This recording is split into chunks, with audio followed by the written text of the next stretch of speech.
குடிக்காதே என அறிவுரை சொல்வதை விட மிதமாக குடியுங்கள், உங்கள் உயிர்தான் முக்கியம் என்று சொல்லலாம் என மக்கள் நீதி மய்யம் தலைவர் கமலஹாசன் தெரிவித்துள்ளார். கள்ளக்குறிச்சியில் கள்ளச்சாராயம் குடித்து மருத்துவமனையில் சிகிச்சை பெற்று வருபவர்களை கமல் சந்தித்து ஆறுதல் கூறினார். பின்னர் செய்தியாளர்களிடம் பேசிய அவர், இந்த தருணத்தில் இதை அரசியல் ஆதாயமாகவோ விமர்சனமாகவோ பார்க்கக்கூடாது. அனைவருக்கும் கடமை உள்ளது. வள்ளுவர் காலத்தில் இருந்தே மது உள்ளது.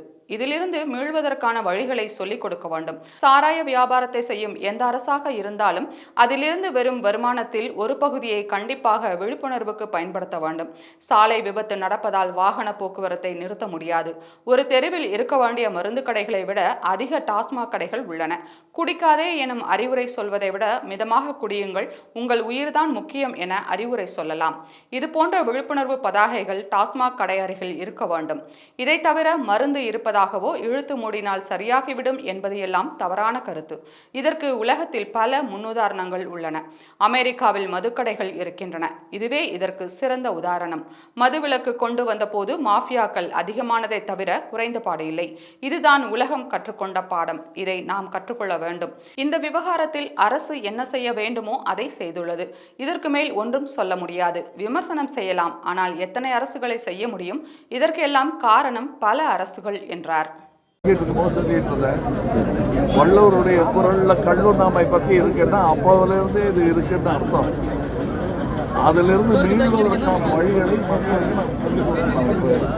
இந்த வியாபாரத்தை, இந்த சாராய வியாபாரத்தை செய்யும் எந்த அரசாக இருந்தாலும் அதிலிருந்து வரும் வருமானத்தில் ஒரு பகுதியை கண்டிப்பாக மனோதத்துவ ரீதியாக இதை ஏன் ஒரு அளவுக்கு மேல் செய்யக்கூடாது என்னும் பாடத்தை மக்களுக்கு எடுத்தாக வேண்டும்.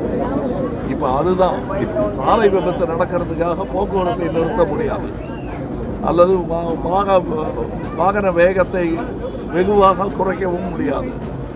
அதற்காகத்தான் நாம் எக்ஸ்பிரஸ் வேன்னு ஒன்று ஏற்படுத்தியிருக்கோம். அந்த மாதிரி இது இருக்குது. இது நிறைய ஆலைகளில் இது பெரிய அளவில் தயார் பண்ணிட்டு இருக்காங்க.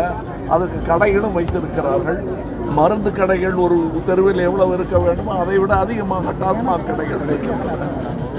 ஆக இவர்களுக்கு குடிக்காதே எனும் ஒரு அறிவுரை சொல்வதை விட மிதமாக குடியுங்கள், உங்கள் உயிர்தான் முக்கியம் என்னும் அறிவுரை செய்யும் இடங்கள் டாஸ்மாக் பக்கத்திலேயே இருக்க வேண்டும் என்பதுதான் என்னுடைய வேண்டுகோள். இதை தவிர வேற எதுவும் மருந்து இருப்பதாகவோ உடனே இதெல்லாம் இழுத்து மூடிட்டோம்னா சரியாயிடுங்கிறதோ தவறான கருத்து.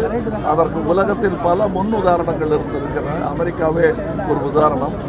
அப்படி மது விலக்கு பரிபூர்ணமாக கொண்டு வந்த பொழுது இன்னும் மாஃபியா அதிகமாக இருக்கிறதே தவிர குறைந்த பாடில்லை. இதுதான் உலகம் கற்றுக்கொண்ட பாடம். அதே பாடத்தை தான் நாமும் கற்றுக்கொள்ள வேண்டும்.